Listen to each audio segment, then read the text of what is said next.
Hello বন্ধুরা, নীলিমাস kitchen and ব্লগে আপনাদের সবাইকে স্বাগতম। তো আশা করি আপনারা সবাই ভালো আছেন। তো আজকে নিয়ে আসলাম একটা নতুন রেসিপি। এই যে কচুর শাক দুইটা কেটে নিয়েছি, এখন ভালো করে ধুয়ে নেওয়ার পর কড়াইতে ডুমডুম করে দিয়ে দিলাম।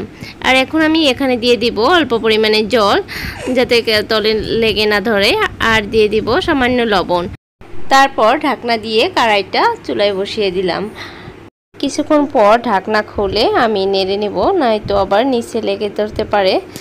তাই তো এতটাই ভাব ছিল, ব্যাপারে দেখাই যাচ্ছিল না। যাই হোক, তারপরে আমি দিয়ে দিলাম এই যে কাঁচা লঙ্কা। তো এই যে আমার কচু শাকগুলো সিদ্ধ হয়ে গেছে। এখন আমি এগুলো নামিয়ে ভর্তাটা বানিয়ে নেব।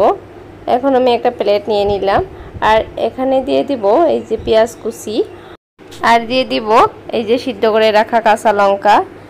আর আপনার চাইলে কিন্তু শুকনো লঙ্কা দিয়েও বানাতে পারেন। যেহেতু আমি ভর্তাটা ঝটপট বানিয়ে নিচ্ছি, তার জন্যই আমি কাঁচা লঙ্কা দিয়ে বানাচ্ছি।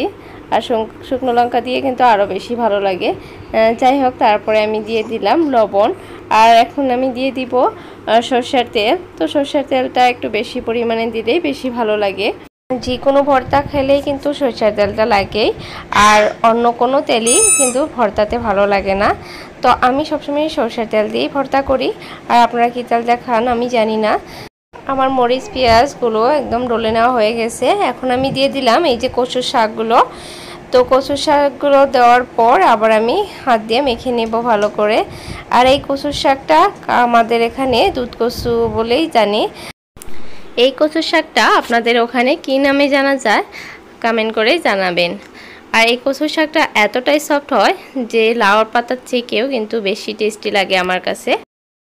এই কচুর পাতা কিন্তু আমি রসুন বা আদা কিছু ইউজ করিনি, আবার কোনো ধরনের টকও ইউজ করিনি, কারণ এই কচুর পাতায় কিন্তু অল্প গলা লাগে না। আর যে কোনো কচুর পাতা খেলেই আমার অল্প হলেও গলায় লাগে, আর আমি ওখানে টক ইউজ করি। আর আপনারা তো জানেনই কচু তো অনেক প্রকারের আছে, আর যত কচু আছে সব থেকে এই কচুটা আমার বেশি পছন্দ লাগে, কারণ এটা গলাত লাগে না। তারপরে আমার এই যে ভর্তাটা বানানো হয়ে গেছে। আর এখন আমি চেক করে নিয়েছিলাম যে লবণটা হয়েছে কি না। তো সব কিছু ঠিকঠাক হয়ে গেছে। এখন আমি দিয়ে দিব ওপর দিয়ে সর্ষের তেল। দেওয়ার পর আমার ভর্তা একদমই রেডি। এখন আমরা গরম গরম ভাতের সাথে এই ভর্তাটা খাবো। যাই হোক, যদি রেসিপিটা ভালো লেগে থাকে তাহলে লাইক করে দিবেন। আর এই ধরনের নতুন নতুন রেসিপি দেখার জন্য আমার চ্যানেলটা প্লিজ সাবস্ক্রাইব করে দিবেন।